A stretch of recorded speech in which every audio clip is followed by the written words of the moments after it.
حبيبة قلبي، عيالك مخلصين فلوسهم عليها، سهلة وبسيطة ومش هتكلفك حاجة من البيت، وهتعملي منها كميات كميات. يلا بينا نسمي الله ونصلي على الرسول. نبدأ في الوصفة بتاعتنا، بس ما تنسيش تشتركي في القناة وتفعلي الجرس عشان يوصلك كل جديد من فيديوهاتي.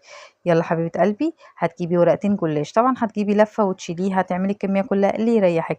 انا استخدمت في الوصفة دي هنا قدامك كده الخطوة دي ورقتين بس من الجلاش، فردتهم الاتنين على بعض وقسمتهم زي ما انت شايفة كده، كل ورقة 5 سنتي زي ما انت شايفة كده، وحطيت الطبقات كلها فوق بعضها.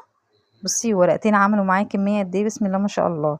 وقسمت الطبقات كلها فوق بعضها كده على نصين، وانتي ممكن تقسميهم على 3 عشان تبقى ارفع واحلى اللي يريحك. بس برضو طلعت معايا جميلة وتحفة ومقرمشة وطعمها خرافة بصراحة، والله طعمها جميل جدا. تمام، هتجيبي اي صوص عندك، شوكولاتة بيضة، شوكولاتة غامقة، كراميل، اي حاجة، اي صوص انت تحبيه او متوفر عندك مفيش اي مشكله. هتسيحيه وتحطيه في كيس حلواني، كيس تلاجة، وتفتحي فتحه صغننه كده. بصي زي ما انت شايفه كده الخط قد ايه رفيع، تفتحي فتحه سيكه صغننه وتسيبي سنتي من تحت في الورقه، وتحطي خط بالعرض، ومن فوق تسيبي سنتي برضو وتحطي 3 خطوط بالورب.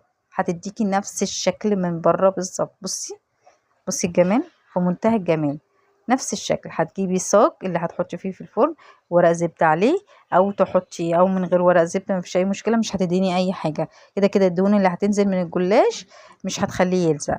نفس الطريقة انا بوريكي كمان واحدة عشان تعرفي الطريقة بالظبط. بصي سنتي من تحت وتعملي خط بالعرض، والسنتي تاني وسنتي تاني من فوق تعملي 3 خطوط بالورب، وترفعي الشوكولاتة شوية لانها هي لما تدخل الفرن هتسيح وهتبقى ايه، هتبقى بالعرض شويه. تمام، بصي الجمال.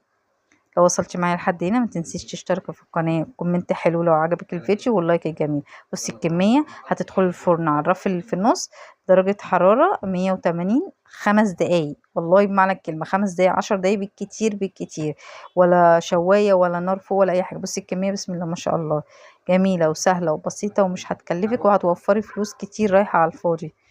بصي تحطي لفة الجلاش في الفريزر او في التلاجة، تطلعي منها وتعملي. بصي الورقة، بصي الورقة جميلة مقرمشة وبتتكسر كده، يعني حاجة كده خرافة وبتدوب في البق، جميلة. بصي القرمشة، بصي لما بكسرها بصي،